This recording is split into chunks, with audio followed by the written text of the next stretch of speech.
Listen, you won't survive out there if you don't learn to make the tough choices, all right? It was a tough call.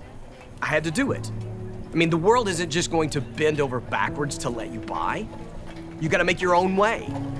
You gotta figure out for yourself who you're gonna be, and that's just the way it is. My dad, I don't know if you could call him that, he taught me that. He taught me a lot of things growing up.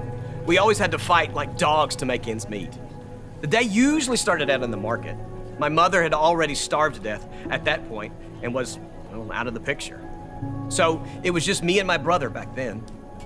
We were always hungry too, so my father taught us how to steal the easy food.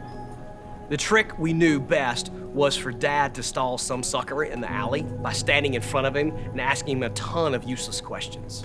That gave me or my little brother enough time to sneak up behind and swipe some money or food from the guy's bag without him even knowing. And being so small, we got pretty good at it. Look, I'm not proud of it or nothing, but like I said, nobody's gonna come help you out in this world. You just gotta fend for yourself. So yeah, the night that crazy star lit up the sky started out great. Caesar had called the census, so we knew we'd be booked solid. Anytime there's a high demand for lodging is a great way to jack up prices and pick up some extra cash. I told all of the servants to make sure every possible space was prepped for those travelers coming to be registered. I wanted to fill this place up. It was gonna be perfect. I just wish my dad could have seen it.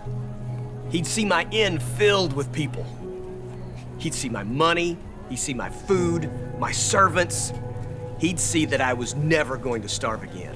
He would have to be proud of me then. He'd have to be.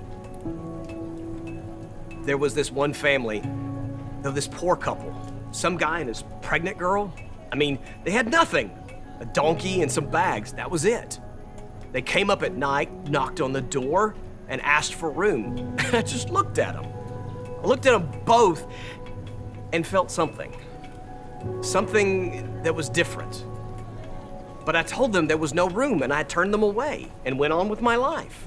That was a tough decision, all right? It had to be done. There was something about it though. Something about her. No, something about her baby. I mean, I felt it just didn't sit right with me, you know? I just kept wondering if I'd missed something. Still do. Don't get me wrong. You should have seen the profits that I pulled in that night. It was incredible.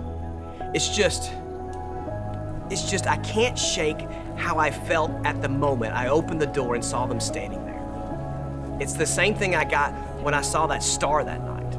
I felt like I was supposed to let this baby inside, and I didn't. And now, despite this life that I've built, despite all of my success, I still feel empty.